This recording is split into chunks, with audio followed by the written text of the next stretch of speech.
Praise the lord. ప్రభువైన యేసుక్రీస్తు నామములో ఈ ఉదయకాలమందు మీ అందరికీ కూడా శుభములు తెలియజేస్తూ ఉన్నాను. పరిశుద్ధ గ్రంథంలో చాలా చక్కటి విషయాలు ఆశీర్వాదం గురించి వ్రాయబడి ఉన్నాయి. మొదటిగా ఆత్మీయ ఆశీర్వాదము, రెండోది మనకు కావలసింది కుటుంబ ఆశీర్వాదము, మూడోది వ్యక్తిగత ఆశీర్వాదము. ఆత్మీయ ఆశీర్వాదం అంటే ఎలా ఉంటుందంటే, ఆదికాండము 18వ అధ్యాయము 33వ వచనంలో యెహోవా అబ్రహాముతో మాట్లాడుట చాలించి వెళ్ళిపోయెను, అబ్రహాము తన ఇంటికి తిరిగి వెళ్ళెను. గమనించారు, ఇక్కడ అబ్రహాము దేవునితో మాట్లాడి ఇంటికి వెళ్ళిపోయాడట. సాధారణంగా స్త్రీలకు ఒక అలవాటు ఉంటుంది. పురుషులు ఎక్కడికైనా వెళ్ళాలని సిద్ధపడుతూ ఉంటే స్త్రీలు గమనించి, మీరు వెళ్ళేది ఎక్కడికి అని అడుగుతారు. వెళ్ళి వచ్చిన తర్వాత ఇన్ని రోజులు ఎక్కడ ఉన్నారు అని అడుగుతారు. ఒకవేళ అబ్రహాము భార్య శారా ఇంతసేపు ఎక్కడున్నారండి అని అడిగితే అబ్రహాం ఏమని చెప్పాలి? ధైర్యంగా జవాబు చెప్పగలడు. ఏమని? ఇంతవరకు నేను దేవునితో మాట్లాడుచున్నాను, ఆయన మాటలు మాట్లాడేసి పరలోకానికి వెళ్ళిపోయారు, నేనేమో ఇంటికి వచ్చేసాను అంటాడు కదా. దేవునితో మాట్లాడడం అనేది సామాన్యమైన అనుభవం కాదు, గొప్ప ఆత్మీయ ఆశీర్వాదం. ఈ అనుభవం ప్రార్థన అనుభవం చూపిస్తుంది. మరి ముఖ్యంగా పరిశుద్ధాత్మను పొందిన వారి ప్రార్థనలో ఉచ్చరింప శక్యము కాని మూలుగులతో అన్య భాషలతో ప్రార్థించే అనుభవాన్ని ప్రియ దేవుని బిడ్డలారా మనం గమనించాలి. అందుకే 1 కొరింథీ 14:2, రోమా 8:26 భాషతో మాట్లాడువాడు మనుషులతో కాదు దేవునితో మాట్లాడుచున్నాడు అని అంటాడు. అది ఆత్మీయ ఆశీర్వాదం. దేవునితో మాట్లాడే అనుభవం ఈ ఉదయకాలమందు మీరందరూ కూడా కలిగి ఉండాలని ప్రభు కోరుతూ అన్నారు. అలాగే రెండవదిగా కుటుంబ ఆశీర్వాదం. అది కూడా మనం అబ్రహాములోనే చూస్తాం. ఆదికాండము 24వ అధ్యాయము 34వ వచనం, యెహోవా నా యజమానుని బహుగా ఆశీర్వదించును గనక అతడు గొప్పవాడయ్యను ఎలియాజరు చెప్తూ అన్నాడు. సహజంగా ఆ పై వాక్యాన్ని మనం గమనిస్తే యజమానుని గురించి పనివాడు చెప్తున్న సాక్ష్యం అది. ప్రతి విషయంలోనూ దరిద్రత తొలగిపోయింది కనుక ఏ మనుషుని చేత అబ్రహాము ఐశ్వర్యవంతుడు కాలేదు. యెహోవా ద్వారానే గొప్పవాడయ్యాడని పనివాడు సాక్ష్యం ఇస్తూ అన్నాడు. ఈ రోజుల్లో చాలా మంది గొప్ప వాళ్ళు అవుతున్నారు. వారు ఎలా గొప్పవారు అవుతున్నారో చెప్పుకుంటే కొన్ని చోట్ల సిగ్గు అనిపిస్తుంది.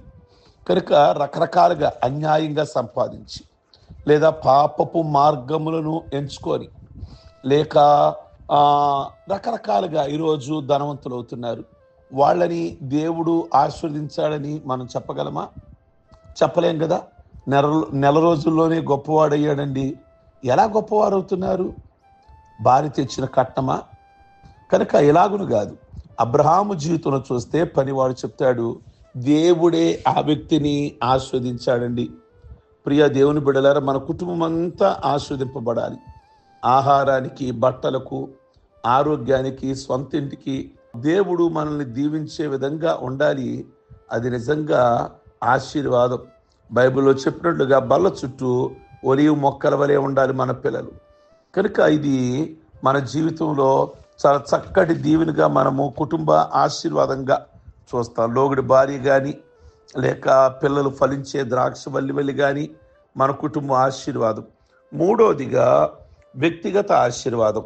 అబ్రహాము నిండు వృద్ధాప్యమునకు వచ్చిన వాడై మంచి ముసలితనమందు మృతి నొంది తన పితలతో చేర్చబడిను. ఆదికాండం 25వ అధ్యాయము 8వ వచనం.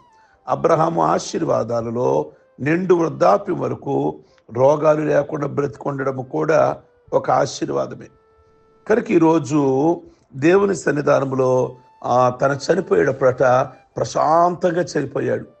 ఏ విధమైన టెన్షన్, అయ్యో అమ్మాయి పెళ్లి చేయలేకపోయానే, అబ్బాయి చదివించలేకపోయిన, ఉద్యోగం రాలేదే, స్థిరపడలేదే, ఇవేమీ లేవు ఆయన జీవితంలో. వ్యక్తిగతంగా తన పిల్లల విషయంలో కానీ, తన భార్య విషయంలో కానీ, కుటుంబ విషయంలో కానీ అంతా దీవించబడ్డాడు. ఇంకా బాధ్యతలన్నీ కూడా నెరవేరాయి అన్నట్లుగా ఉన్నాడు అబ్రహాం. కనుక అది వ్యక్తిగత ఆశీర్వాదం.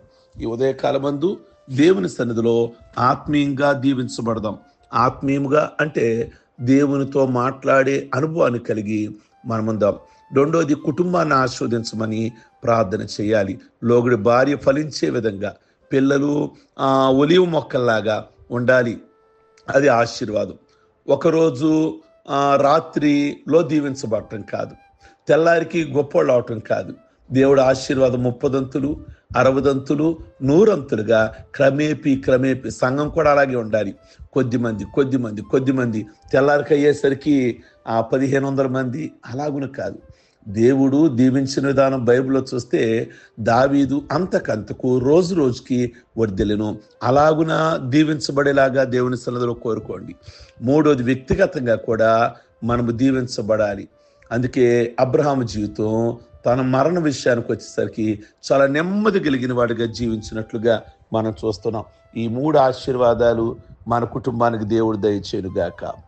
ప్రార్థించుకుందాం. సర్వశక్తి కలిగిన తండ్రి, అబ్రహాం విషయంలో మీరు తనతో మాట్లాడారు, మీరు పరలోకానికి వెళ్ళిపోయారు.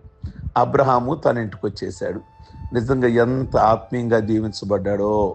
రెండోది, కుటుంబపరంగా ఎంతగా దీవించారో మీరు ఆ వ్యక్తిని. ఎలియాజరే చెప్తాడు, ఆయన కుటుంబాన్ని దేవుడు బహుగా దీవించాడని. నిజంగా మీ ఆశీర్వాదం కావాలి ప్రభువా. మీ కొందనాలు స్తోత్రాలు చెల్లిస్తున్నాం. అత్తగారి వైపు నుంచి వచ్చి ధనవంతుడు కాదు, లేక తల్లిదండ్రుల ద్వారా ధనవంతుడు కాదు. మీరిచ్చిన ఆశీర్వాదం చాలా గొప్పది, అది స్థిరమైనది. కనుక అబ్రహాముకి మీరిచ్చిన ఆస్తి ఆశీర్వాదం చాలా గొప్పది కుటుంబ పరంగా. మూడోది, వ్యక్తిగతంగా కూడా అతను ఎంతగానో మీకు దగ్గరగా జీవించాడు. అందుకే నిండు వృద్ధాప్యంలో మనశ్శాంతి కలిగిన వాడిగా చనిపోయాడు, బహుగా దీవించబడ్డాడు. ఈ ఉదయకాలం ముందు మీ సన్నిధిలో ప్రార్థిస్తున్నాం. మా కుటుంబాలుగా ఆత్మీయముగా దీవించండి, కుటుంబపరంగా దీవించండి, వ్యక్తిగతంగా కూడా మమ్మల్ని దీవించమని ఈ యొక్క ఉదయకాలం ముందు ప్రార్థిస్తున్నాం. తండ్రి, ఈ వాక్యం విన్న ప్రతి ఒక్క కుటుంబాన్ని మీరు దీవించి ఆస్వాదించండి. అందరికీ మంచి ఆయుష్, ఆరోగ్యాలు అనుగ్రహించండి. వారి ప్రతి అవసరము తీర్చండి.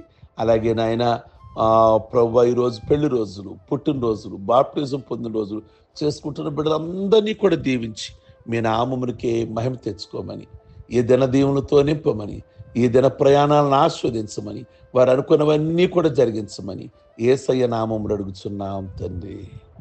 ఆమేన్. God bless you. ఈ యొక్క ఉదయకాలం ముందు మీ అందరికీ కూడా ప్రత్యేకమైన వందనాలు.